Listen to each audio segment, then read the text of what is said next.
Pinpoint Weather University, sponsored by Gaston Roofing.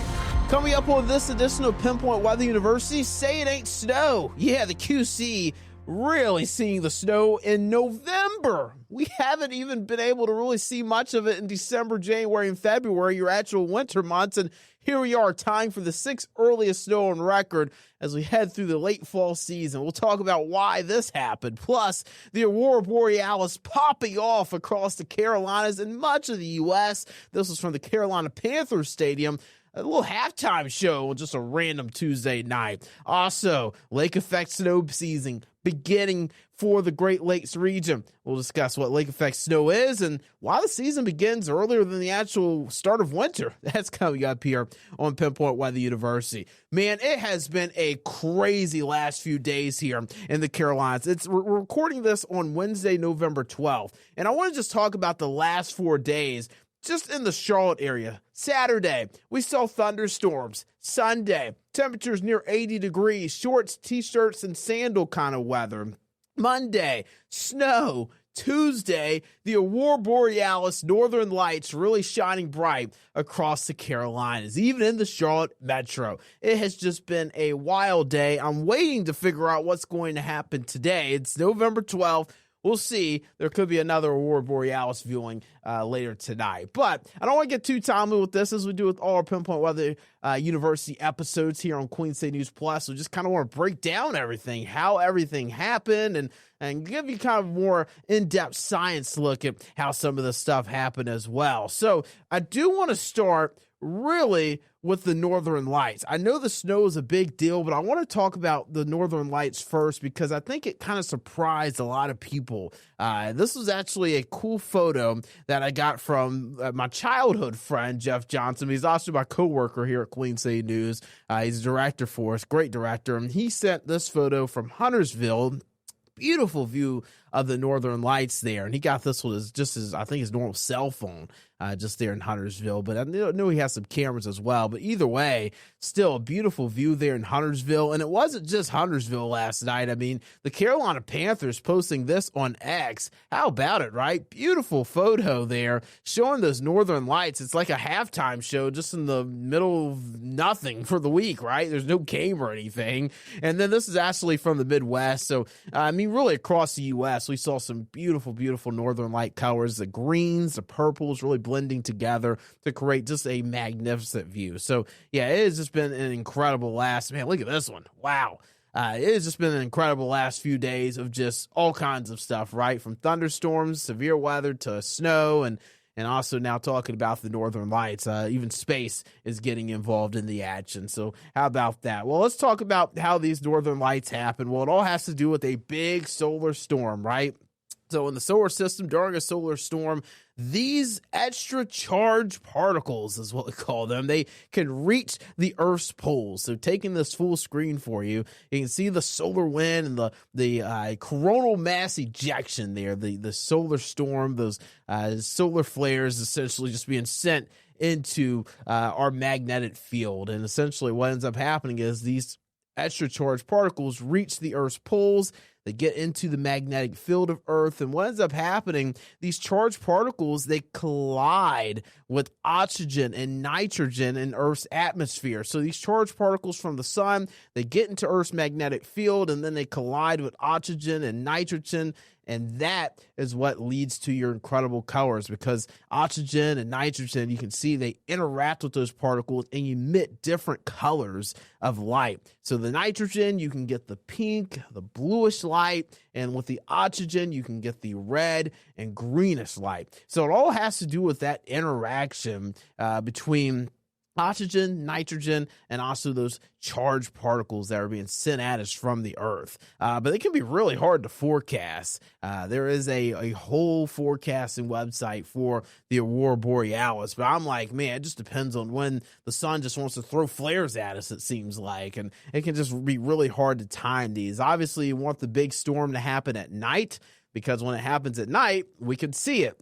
Sometimes, though, these geomagnetic storms can strengthen and be max strength during the day. And obviously that doesn't give us a very good view, because if they're happening during the day, there's too much light, the sun's too bright, and it just kind of gets rid of the light for our eyes. So definitely, anytime we have this, the geomagnetic storm watch, and we get the northern lights, you want to make sure that you're not only staying away from light, but you want to just kind of be patient. Sometimes these can pop up really vibrant and then just kind of go away for a little bit, and then they come back. So definitely want to be patient as well with this. And again, kind of looking at it, the aurora shapes here, the shapes of these really just depends on the viewing position. And Earth's magnetic field as well. There's a lot of different things that play a role in this. But, I mean, you can see them in the northern hemisphere, southern hemisphere, but obviously depends on the time of day for each hemisphere. During the day, not going to be visible. At night, great for visibility. But just some tips again. One, you want to look north. Yes, for the northern lights, you want to look north and get a view of them. You want to be away from light pollution. You don't want too much light around you. And then also, I just want to be patient with it. Now, I want to point something else out, too. I just want to go back to that Panthers thing. I mean, this is in Uptown. There's a lot of light in Uptown, a lot of light pollution. So this is beautiful. I mean, the fact that they were able to get like that good view of it from there. Let me reset this for you just so you can see that. I mean, that means we had a very strong, I believe, like a K9 or K8 last night, which is very, very good for viewing those lights. So, yeah, and also a phone, too. Phones can also help you view the northern lights as well. They can have, like, a really good impact. It's kind of the long wave photography and things like that. So just try to get out and view this whenever it does happen. Obviously, they don't happen often. They don't happen every day. They can kind of surprise us, right? You don't usually see a week out forecast for these. It's usually the night of, the day of, and so on and so forth. So just kind of really close to it. But hopefully you guys were able to view this. I know my buddy Jeff Johnson, just want to give him some love again. Definitely one of my good buddies. He sent me this. He was like, man, I was going to text you and send it to you. And I was like, man, I wish you would have just called me and woke me up because I missed it. Again, this was Tuesday night, November 11th. And this is from Huntersville. So, yeah, just a beautiful look there. I'll have to ask him if he took this. I believe he took this with just his phone, because he said he was going to text me the actual photo. But, man, I wish he would just called and woke me up, because I missed it. I was in bed at like 8 o'clock that night, and unfortunately didn't get a chance to see it. But I will tell you what I did get to see. I will tell you what I did get to enjoy earlier this week. How about snow in the Carolinas? So this is actually from Robbie Greenwald. He's one of our producers here, another good buddy of mine, good friend. You can see just some of the snow there in South End. Man, that snow was really coming down. Here's some snow from the airport as well. Just imagine being at the airport in Charlotte in November. Maybe you're just a commuter or somebody that was a tourist here in Charlotte, and you're in town, and all of a sudden you see snow coming down. You're like, man, I'm this far south. Imagine coming from like Minnesota. You're like, I want to get away from the snow. And then you're at the airport and you see this. You're like, what in the world? It's just following me. So yeah, we got really, really lucky with this. This is video from Asheville as well. How about it, right? They had the salt trucks out in Asheville, getting the salt and stuff ready. Now, when you're getting into Western North Carolina, this isn't too out of the ordinary for this time of year. We could see, especially Beach Mountain, higher elevations, things like that. They see snow early to mid-November on average for the first measurable snowfall. So this wasn't too out of the ordinary. What was out of the ordinary was Charlotte seeing snow this early. I want to pull up some data here.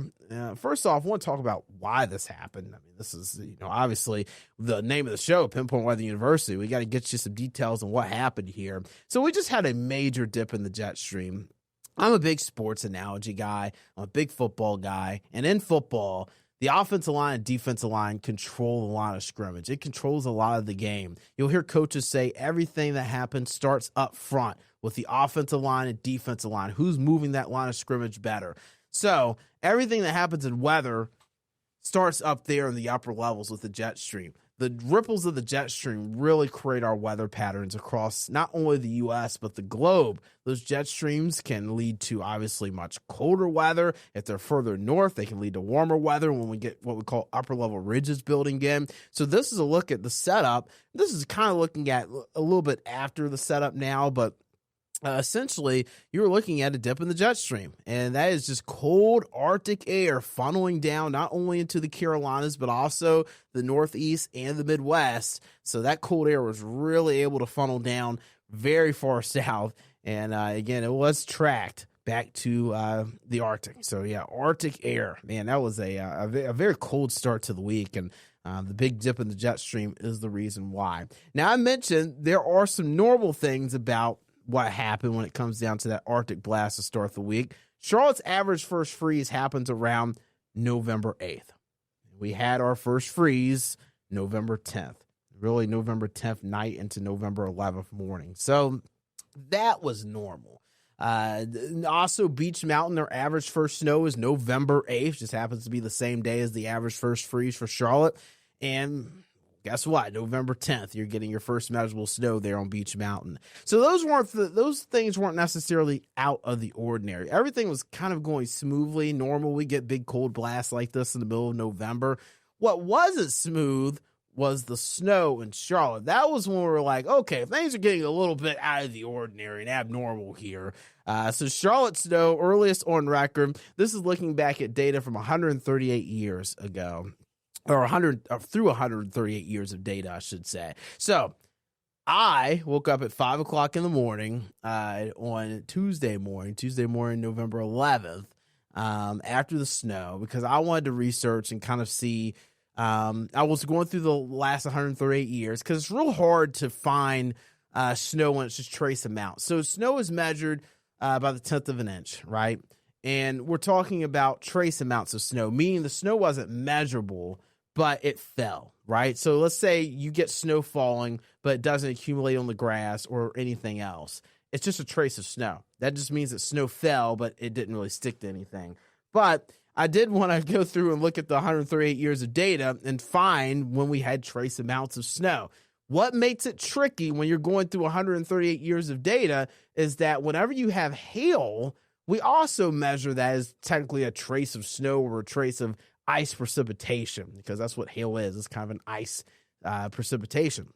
So it makes it a little bit harder. So like in October 2014, we had a trace of technically snow, but it was 60, 70 degrees outside. It was just hail that day that was recorded. So this kind of makes it a little bit tricky with the data. But luckily, thanks to our friends at the National Weather Service in Greenville, Spartanburg, I didn't have to go through 138 years. I got through about 60 and got through the top 3 of the list, and luckily they were able to finish the rest for me. So October 31st, Halloween of 1887, that's the earliest snow that we've ever seen on record in the Charlotte area. Top 5 also includes November 3rd in 1949, 1954, November 4th, November 5th, 1962, November 9th is the 5th earliest snow we've ever seen on record, 1991. Now, the snow we saw November 10th of this year ties for 6th earliest snow on record, tying with 1955. So isn't that wild, right? We're crazy about snow in Charlotte because we rarely see it, especially measurable snow. And we get snow in November, and we're like, man, this has to be the earliest. Well, it's not. It's actually tied for 6th. So it didn't even make top 5 for the earliest snow on record, believe it or not, in Charlotte history. So, yeah, that's pretty wild there. So, anyway, what does this mean for winter? Well, not anything. Unfortunately, there's no correlation. Matter of fact, looking at November 18th, November 22nd temperature pattern, we're looking at above normal temperatures as we go into next week. So, unfortunately, if you're a winter lover, this doesn't necessarily mean that we're going to see a lot of snow this winter. We just happen to have a fluke deal where we got a big dip of the jet stream, that Arctic blast comes down, and we just happen to have enough lift in the atmosphere to lift up the moisture and create some of that snow. And we had enough moisture in the lower levels for the snow to fall. It just kind of worked out that way. But obviously, it wasn't cold enough to stick unless you were over in western North Carolina, Asheville, Boone, Beach Mountain, even Banner Elk, spots like that, and Sugar Mountain as well. we're able to see snow. Sugar Mountain's like, oh, we're going to go and open up for ski season after this. So, yeah, it just kind of worked out, right? Unfortunately, it doesn't mean anything for the winter season. If you're a snow lover, we've talked about it before, so I'm not going to spend too much time on it, but we are in a La Nina pattern as we go into this winter season, which isn't very good for us. It doesn't really help us out too much because jet stream tends to end up a little bit further north, and that allows warmer than normal temperatures to creep into the Carolinas, and then cooler than normal temperatures are further north with the jet stream, right? So if the jet stream's not dipping down far enough, we're not going to get that colder air further south in order to create that cold air. And also with the jet stream being further north, that's where you get your activity. It's where you get your lows tracking, and low pressures obviously not tracking well south of the jet stream. That's not going to be helping us. We kind of end up with a drier than normal pattern. So just wanted to kind of clear that up for you guys. We're not going to be expecting a bunch of snow now just because of what we saw earlier this week when it comes down to that big Arctic blast and the snowflakes. So I do want to talk about more snow, right? So, we talked about the snow here. It was a big deal, but lake effect snow season has also started up there towards the Great Lakes, Buffalo, Chicago. Look at the snow really dumping there. Coming up on the other side of the break, we'll talk about what lake effect snow is and why it's better to have lake effect snow and why you get more snow earlier in the season versus middle and late of winter season. We'll talk about that coming up on the other side of the break here on Pinpoint Weather University on Queen City News Plus. Man, look at people running out there. Welcome back into Pinpoint Weather University. Wanted to change it up a little bit. I didn't want to start with video coming out of the break this time. Just wanted to show you, I'm here with you guys for this episode here on Queen City News Plus. Hopefully you're enjoying the episode so far. If you're a big fan of winter, you're probably loving this episode. And if you are a big fan of winter, you're going to continue to love it because we're talking about more snow. There's a full screen video for you. The lake effect snow season has started up in the Great Lakes region. Here's a look at some snow from Chicago and Detroit. Man, look at the snow really just coming down there. So that is measurable snow, unlike what we saw down here in Charlotte. But I tell you what, there was some good snow bands from this lake effect snow. And as I was tossing a break, I noticed people running out in this. I mean, just absolutely enjoying it. And I'm just like, man, I was walking my dog in flurries the other night. And I was like, man, I do not like winter. I'm not a big cold weather guy. I enjoy snow. I enjoy forecasting winter. But man, I'm not about cold weather. So I was just walking my dog and it was some flurries. He's loving it. He's wagging his tail, enjoying it. And I'm just like, what in the world, Chase? Just use the bathroom so we can get back inside. You got people running, and it's just beautiful scenery over there. Again, Detroit, you're seeing video from both Chicago and Detroit, just kind of alternating. So let's talk about lake effect snow season. It has started. And it all has to do with the Great Lakes, right? Lake effect snow, hence the name. So we've got 5 lakes I want to talk to you about here. We've got Lake Superior, the northernmost one, Lake Michigan, which obviously near Michigan, and it kind of makes that one easy. We've got Lake Huron, and then we've also got Lake Erie and Lake Ontario. So these 5 lakes actually help produce snow across the Great Lakes region. Now, it's not just the Great Lakes region. I lived in West Virginia, and we could actually see snow as far south as West Virginia and even down to Kentucky and Ohio, just lake enhanced. I like to call it a little bit more lake enhanced snow because all you're doing is you're getting that moisture further down there. So here's kind of a look at how all this happens. So you can see these are the regions that have a tendency to experience heavy lake effect snow. And you're seeing spots like Grand Rapids, Cleveland, Buffalo, Watertown, Syracuse. There's you're getting into upstate New York. So those are some of the areas that tend to see it. Alpena as well. North Bay as you're getting a little bit further north towards Canada. So again, these spots are the ones that tend to get the heaviest snow. It's almost like a snow shooter. The snow's just shooting at us there in the Great Lakes region. So this happens between late fall and early winter. The reason why you tend to see less lake enhanced snow or lake effect snow later in the winter season is because the lakes freeze up. So when the lakes freeze up, there's no moisture for the wind to fetch in order for the snow to actually happen. Obviously, if you've got no moisture, you've got no snow. And that's why when the lakes start to freeze up as we get colder and colder in the winter season, there's just no moisture to use for lake effect snow. Not to say they don't see lake effect snow in mid to late winter. It's just not quite as heavy because you have less moisture transport. So let's get you a look at the scientific ways of how all this happens. So lake effect snow, let's break it down for you. So essentially, there's your body of water. Let's say this is Lake Michigan, just for an example.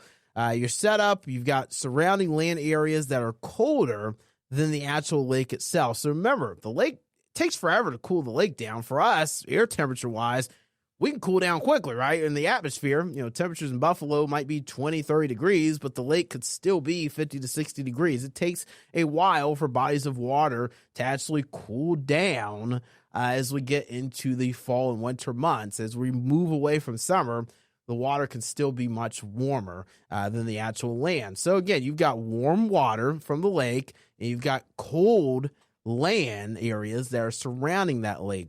So what ends up happening is you get wind, and wind's very important. Wind's everything when it comes down to lake effect snow. We call this fetch in meteorology. The greater the fetch or longer the fetch, the better the snow can be. Meaning, let me just kind of take myself full screen here for this one. Let's say this is the lake right here, my hand. And let's say the wind's just going directly over the lake. I'm fetching a lot of moisture, right? And that is going to create a good amount of snow. Now, let's say the lake's still facing this way, but the wind's blowing opposite. I'm not getting quite as much moisture as I would be if I was going all the way down my hand or all the way down the lake there. So wind direction, wind speed, all very important in this. So back to your graphic, the wind flow pushes air, the air mass over the lake. So the colder air gets pushed over the lake, and that colder air warms. So what happens when the colder air warms? Well, the warmer air rises along with the moisture from the lake, and you get clouds forming. So essentially, you've got cold air interacting with warmer air because that cold air is pushed over the lake from the wind, and that warm air is able to rise along with the moisture from the lake. Remember, the lakes can't be frozen. You still got to have water there in order for that moisture to be pulled up from the lake. And then what ends up happening after that? Well, your wind, it continues to push those clouds and moisture that is created from the lake and the colder air over the land, and that's how snow occurs. So it's all about wind. Really, wind's a big component when it comes down to lake effect snow. So again, we start with the water. It's warm. Colder air from the land gets pushed over the water. That cold air is able to interact with the warmer air. You got that warmer air being lifted up, that warmer air moisture being lifted up, creating your clouds, and that is how you get your snow to occur. So again, it's a pretty simple explanation, honestly, on lake effect snow. I like to explain it every year, though, because, it could be new to people every single year, especially for folks that might be moving up there or have family up there, and they're wondering why, my friends in Chicago or Grand Rapids and Cleveland are getting a bunch of snow and we never get anything. They're just in a good spot. They've got the lakes there that help with the moisture, and here in the Charlotte area in the winter, it's just hard for us to get moisture. We have to have the perfect setup. Unfortunately, we just don't tend to get it. So you see the little arrows there that we have drawn in there. That's kind of your wind, too.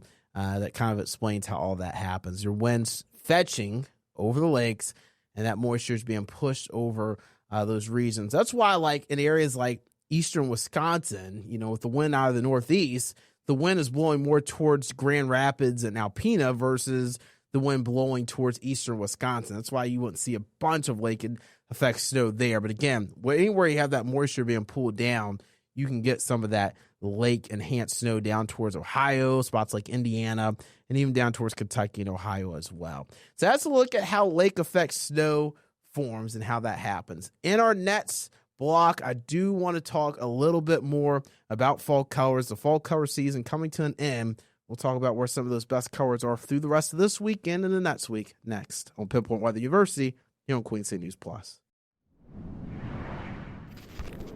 Welcome back into Pinpoint Weather University. One last look at those fall colors before we go. Again, here's a look at your fall color report for the week of November 10th through the weekend, you're looking at peak color really across the Charlotte Metro, the Piedmont, down to the Sand Hills. We're past peak in the foothills and the mountains. Color is not quite as vibrant there now. And the one thing that is kind of really hurting us a little bit here in the Piedmont is the leaves are really falling off the trees quite a bit. If you haven't noticed on hikes or walks, or maybe just been out with the dog or driving along, there's been a lot of leaves on the ground with windy days and also the rainy and stormy conditions we saw last week. So that doesn't help. And then as we really go into next week, we're really going to start to see the fall color report really go away from our forecast because, I mean, the Sand Hills get peak as we go into next week, November 17th, but you can kind of notice really it starts to push more towards the coastal areas. Let's look at Pinpoint Weather University here for this episode. I hope you enjoyed, especially if you're a snow lover. Hopefully we can get another dose of snow this winter. Don't count on it. We are looking warmer and drier, but it doesn't mean we can't get just one little snowstorm to creep through the Carolinas. I'm meteorologist Brandon Lawson. Until next time, my friends, take care of yourself, take care of each other as we continue to navigate things on Earth together, my friends.